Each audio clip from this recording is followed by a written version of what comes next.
Hello friends, कैसे हैं आप सब। मैं वंदना शुक्ला शिक्षिका रही हूँ।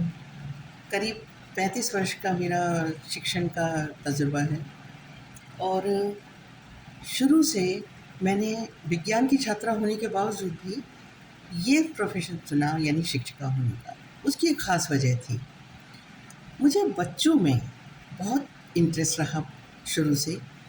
बच्चों की मैं भोली बातें सुनकर और उनकी जो हरकतें थीं छोटी-छोटी, उनकी ज़िद से ये सब देख के मुझे क्यूरियोसिटी हुई कि ये आखिर ये बच्चे कितने बुद्धिमान होते हैं, या कितने जो समझा जाता है कि बहुत मासूम होते हैं, या ये सब क्या है?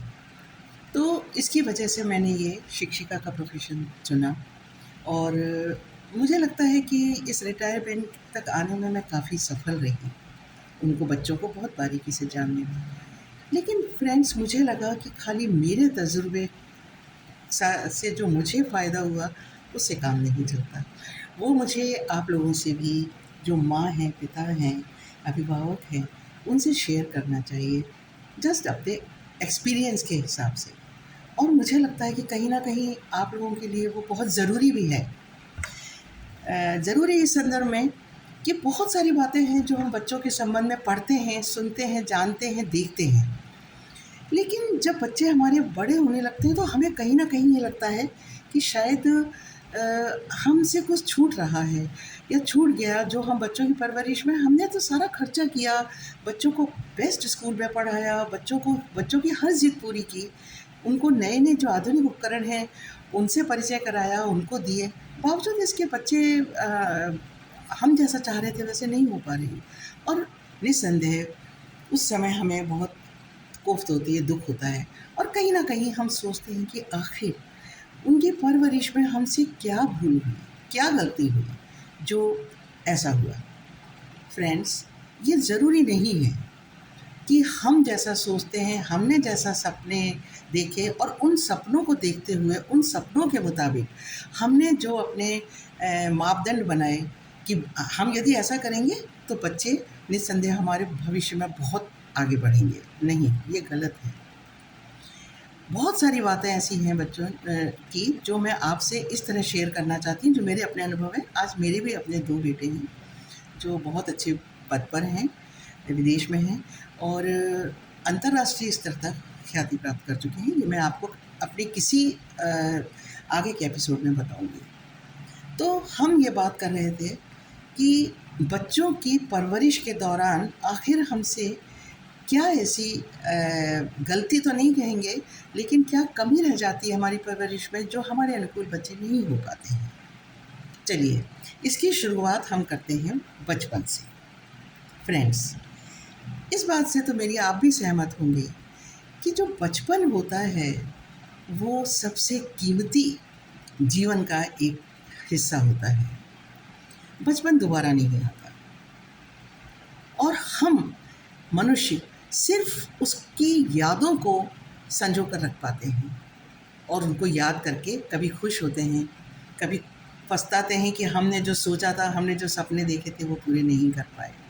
ये बहुत ही स्वाभाविक है और निस्संदेह आपने भी किया होगा।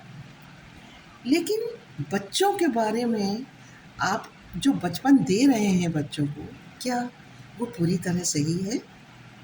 क्या आप जो सोच रहे हैं, वो सही है बिल्कुल? कि हम जो दे रहे हैं, पैसा खर्च कर रहे हैं या जो समय दे रहे हैं, जो भी कर रहे हैं, जिस तरह का समय दे रहे हैं उनको, उनकी इच्छाएँ हर हाल में पूर्ति कर रहे हैं, क्या ये उचित है? उनके भविष्य के लिए, वर्तमान के लिए निस्संदेह आप बहुत संतुष्ट होंगे, लेकिन क्या भविष्य के लिए ये सही है? इसकी हम चर्चा अब शुरू करते हैं। आज हम इसका, चूँकि यह मेरा पहला एपिसोड है, इसलिए इसकी चर्चा आज हम थोड़ा ही हिस्सा दे पाएँगे, बाकी में मैंने अपना आपको परिचय दिया।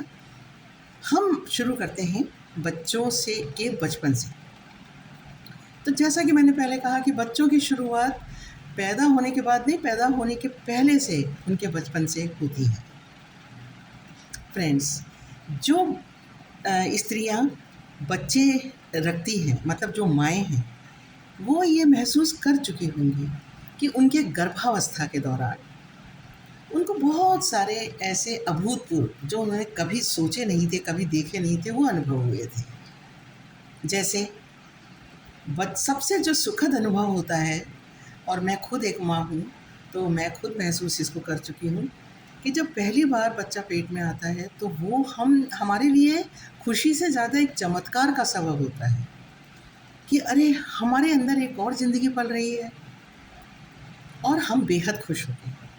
फिर धीरे धीरे हम बच्चे को अपने गर्भ में बढ़ता हुआ देखते हैं, डॉक्टर के पास जाते हैं, डॉक्टर सोनोग्राफी करता है, देखता है कि अब आपका बच्चा इतना बड़ा हो गया, अब इतना बड़ा हुआ, तो आपको एक अंदर से एक रोमांच सा होता है, और आपको ही नहीं, आपके घर वालों को, सबको। और हम एक स्वप्न देखने लगते हैं गोल मटोल छोटे से बच्चे का अपनी गोद में आने का, और फिर ऑफ कोर्स हम उसको बहुत आगे तक उसके बारे में सपने देखने लगते हैं कि ऐसा होगा, ऐसा होगा। ये बहुत स्वाभाविक है और ये होना भी चाहिए, क्योंकि ये सच होता है। लेकिन जब थोड़ा सा बच्चा बड़ा होता है पेट में, इवन 5-6 मंथ में, तो हम उसकी मूवमेंट्स, जिसे हम कहते हैं कि बच्चा किक मार रहा है पेट में या कुछ, वो महसूस करने लगते हैं।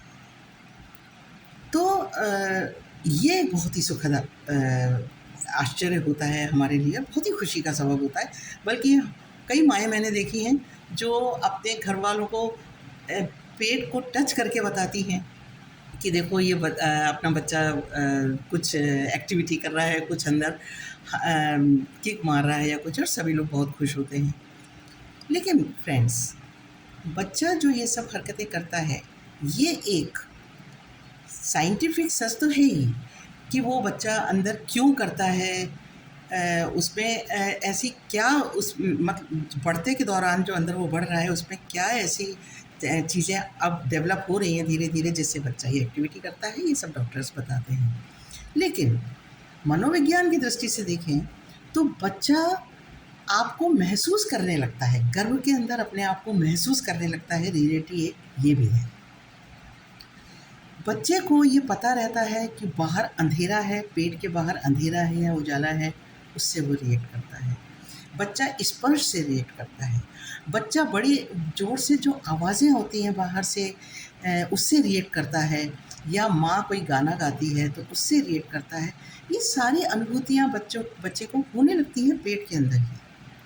और यदि ये अनुभूतियाँ बच्चा कर पाता है पेट के अंदर, तो क्या ये सच नहीं कि बच्चे में धीरे धीरे ब्रेन का डेवलपमेंट हो रहा है, और बच्चा बहुत ही अपनी प्राइमरी स्टेज पर कुछ चीज़ें ऐसी हैं जो दुनियादारी की, जो बाहर आने के बाद वो महसूस करेगा, उसका अभी फर्स्ट स्टेज है जहाँ पे वो बच्चा आने वाली दुनिया की कुछ महसूसियत को अनुभूत करने लगा है। मैं आशा करती हूँ कि आपको मेरा ये पहला एपिसोड अच्छा लगा होगा। और फ्रेंड्स, मैं आपको ये भी बताना चाहती हूँ कि मेरी अभी तक 9 किताबें छप चुकी हैं, बच्चों पर भी हैं, और नॉवेल भी हैं, और कहानी संकलन भी हैं। तो मैं सिर्फ़ आपको ये इसलिए बताना चाहती हूँ कि मेरे जो शोध हैं, मेरी जो कहानियाँ और नॉवेल भी है बच्चों के साहित्य से अलग, उसमें बच्चों को लेके ही जो आपको, मुझे लगता है कि यदि आप उनको पढ़ेंगे, मैं आपसे ये प्रेशर नहीं डाल रही हूँ कि आप पढ़िए, लेकिन इन केस यदि आप उनको पढ़ेंगे तो आपको सीख ज़रूर मिलेगी, जिसमें मैंने अपने खुद के तजुर्बे को कि मैंने अपने बच्चों के परवरिश के दौरान कितने संघर्ष किए और किस तरह का तजुर्बा हासिल किया, कितने संघर्ष किए, ये मैंने पूरा उसमें एक कहानी के माध्यम से या एक नॉवेल के एक हिस्से के माध्यम से मैंने उसमें प्रस्तुत किया है। तो चलिए फ्रेंड्स, आज के लिए इतना ही, लेकिन जल्दी ही आप मेरा नेक्स्ट एपिसोड देखेंगे, यानी second episode. Thank you so much. Thank you very much.